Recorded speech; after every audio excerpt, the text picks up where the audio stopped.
Hello and welcome to your source for voice technology news, tips, and more for marketers, researchers, and the curious.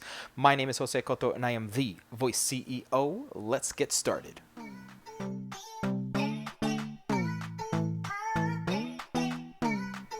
Good morning, good afternoon, good evening, and good night. Blink and you'll miss it. The usage of voice assistants has reached the fine line between utility and ubiquity. So today, we're taking a look at building consumer relationships that last with voice assistants. There are over 3.5 billion users worldwide, half the world population speaking to their smartphones, smart speakers, appliances, personal electronics, and automobiles every month. The only question you should be asking yourself as a brand or business is how do I get them to listen to me? How do I get them to engage me via these voice assistants? So let's start with the easy stuff. What makes voice assistants so compelling? Because of the advancements in AI driven intelligence in the form of automated speech recognition, knowing what you said, natural language processing, knowing how you said it, and natural language understanding, knowing why you said it, voice assistants are becoming more and more helpful every day. When Netflix first integrated their service with Amazon Alexa and Google Assistant, it felt like magic. No longer did you have to go through endless navigation menus and screens just to continue watching or binging The Queen's Gambit. Now you could simply ask Amazon Alexa or Google Assistant to continue The Queen's Gambit, and poof, as if by magic, the series continues exactly where you left it off. This type of time savings and convenience is the very reason voice assistants are here to stay and why they are the interface of the future.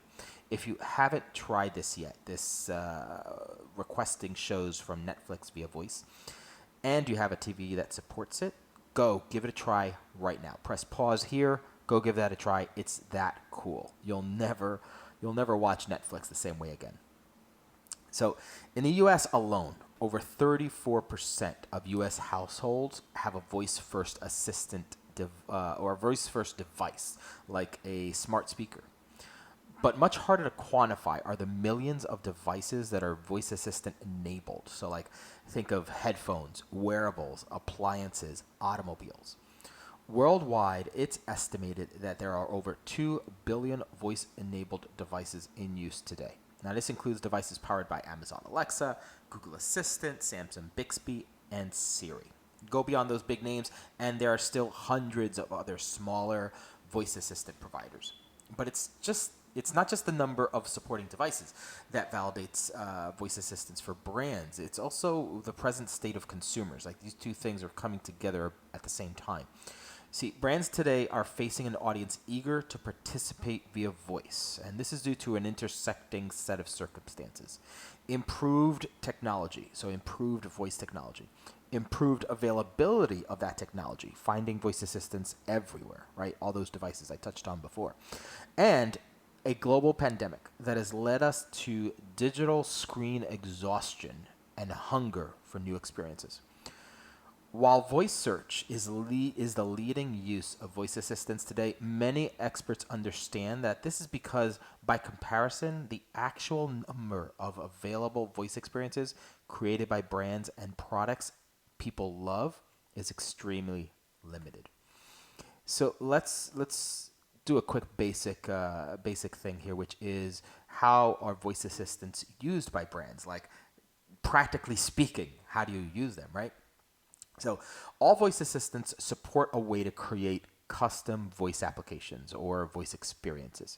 So, on Amazon Alexa, you're creating an Alexa skill. For Google Assistant, a voice application is called an action, and capsules are voice applications for Samsung Bixby. But regardless, brands should think of voice applications along the same lines of how you might think of a mobile app for a smartphone, right? So the biggest difference, of course, being that one is touch first and the other is, of course, voice first, and that really is a big difference. Whether you're creating an audio game, a customer support channel, a real-time event kind of experience tying into voice assistants, what you're doing is essentially designing, launching, and managing an application, a voice application that goes out to either one or all of these voice experiences. And that's, excuse me, all of these voice assistants. And that's really how brands use voice assistants, by launching voice experiences and voice applications that users then interact with. When compared to launching like a mobile app or a website, voice experiences are different in some key areas. And it's these key areas that create challenges for brands when trying to successfully leverage voice assistants or even just trying to get started. So, first, brands are not used to thinking or prioritizing audio. While the impact sonic branding can have on consumer acceptance and customer recollection of a brand is largely accepted, most brands don't prioritize it in their brand development strategies. So sonic branding is essentially the sound of your brand. So think of the tone of that McDonald's jingle and tone that is so very recognizable. Think about the sound an Xbox or a PlayStation makes when it starts up. That's sonic branding. And voice assistants amplify the importance of sonic branding exponentially. The secret to success in sonic branding is actually no secret at all. It's about consistency in representation and going through the process of establishing your sonic brand is a process that involves identifying your brand's personality and how it wants customers to feel or consumers to feel. And feel in the very visceral sense, because that's where audio is so different than most other channels. It's a very emotional engagement with a device. It's very much how it feels. So your sonic, when you're deciding on your sonic branding, you're very much thinking about how do I want my brand's sound to make people feel. Once you establish a voice for your brand, deploying it consistently across every brand touchpoint is essential. For the first thing, customers hear when they call you, to your video production, like on YouTube for video content, your podcast, and yes, of course, your voice applications. Working with an agency that specializes in the development of sonic branding, like AudioBrain over at audiobrain.com, will help bring a voice to your brand and a consistency to its deployment that will drive deeper relationships with customers and fans. The second key area is execution. Brands overthink how to use voice and underappreciate how impactful voice and audio can be for them. Wasting too much time on the what keeps you from diving in and learning what works for your brand and for your audience when it comes to voice experiences. Take something as simple as frequently asked questions about your brand, service, or product, for example, and combine that with a solid and consistent sonic branding, and you'll see how customers, fans, prospects perceive your brand, and instantly it'll improve how they see your brand and how they feel they're engaging with your brand.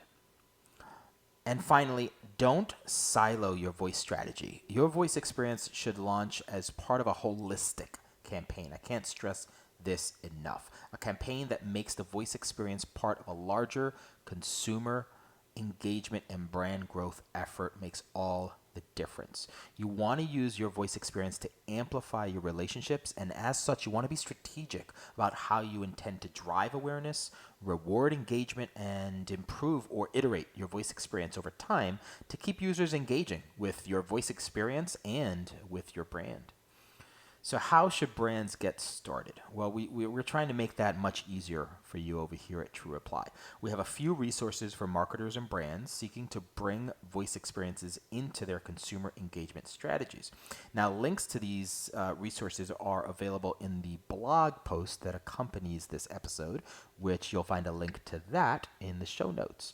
But the three top resources I'd love to recommend for you today is, first, the top 3 must-haves for voice applications in 2020. And this is not just a guide on voice applications, but it's a guide that addresses logistical and operations concerns when it comes to launching and managing voice applications.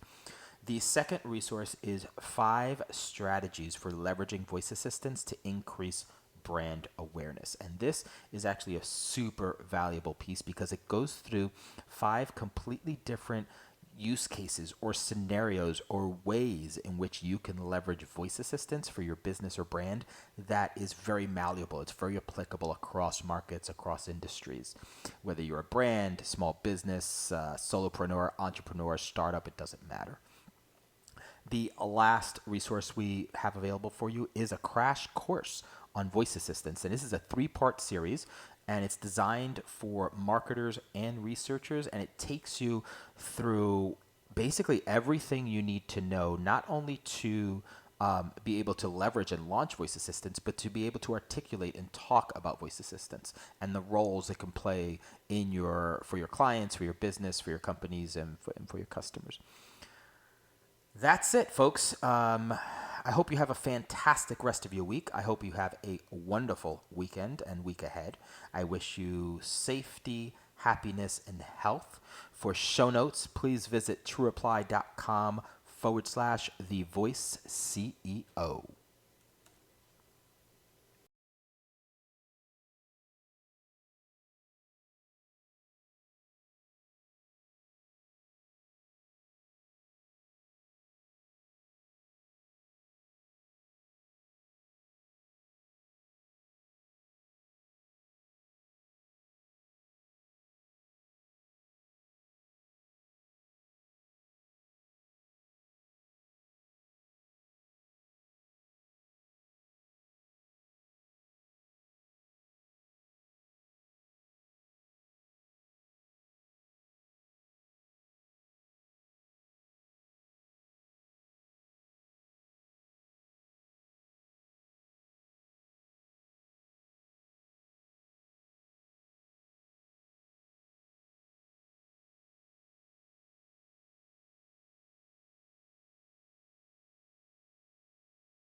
This is Jose Cotto, the Voice CEO, wishing you a fantastic weekend and a wonderful and healthy week ahead. For show notes, please visit truereply.com/The Voice CEO.